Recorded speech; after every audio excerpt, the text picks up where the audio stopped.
이제 45년 만에 비상계엄과 관련해서 저를 포함한 많은 국민들이 도대체 윤석열 대통령이 왜 이런 어처구니 없는 일을 했을까 좀 궁금해하는데 왜 이런 일을 벌였을까요?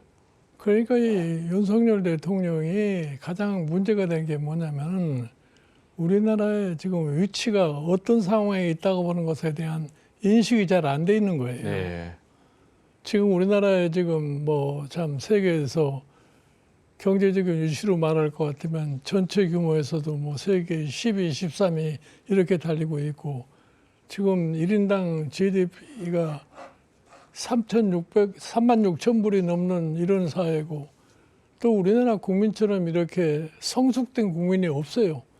이런 국민을 앞에 두고서 저런 비상계엄을 갖다가 했다는 자체가 굉장히 나는 무모한 행동을 하지 않았나 이렇게 생각을 해요. 흔히들 얘기해서 무슨 대통령의 헌법상 주어져 있는 뭐 최고의 통치행위라고 그러는데 나는 이거를 최고의 통치행위라고 보질 않습니다. 왜 이런 일이 벌어졌느냐? 이거는 윤석열 대통령의 정치적인 리더십에 한계에 부딪히지 않았나 이렇게 생각을 해요. 네. 그러니까 정치적인 문제를 정치적으로 해결하려고 생각하지 않고 아주 단순한 해결 방법을 택한 거죠. 네. 그리고 이제 이번에 보니까 역시 제가 대통령 선거 전에 인생을 검사로 지내다가 나라의 지도자가 되는 예가 별로 없다고 내가 그런 적이 있어요. 그렇죠. 그 왜냐할 것 같으면은 저 사람들은 모든 걸 다 일단은 부정적인 측면에서 생각을 하니까. 네.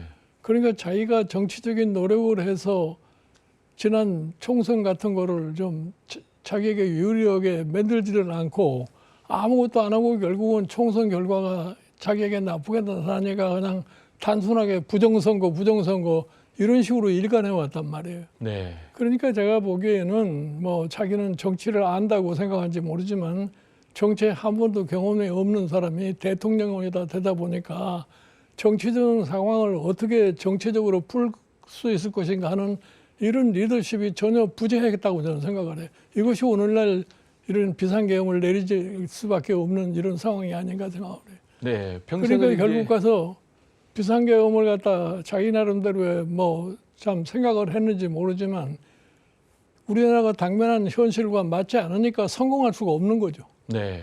그런데 예를 들어서 다행히 성공을 못했으니까 그래도 이 정도 다행이라고 생각하지 만약에 뭐 일시적으로 성공했다 할 것 같으면 대한민국이 더 어려운 궁지에 처했을지도 모릅니다.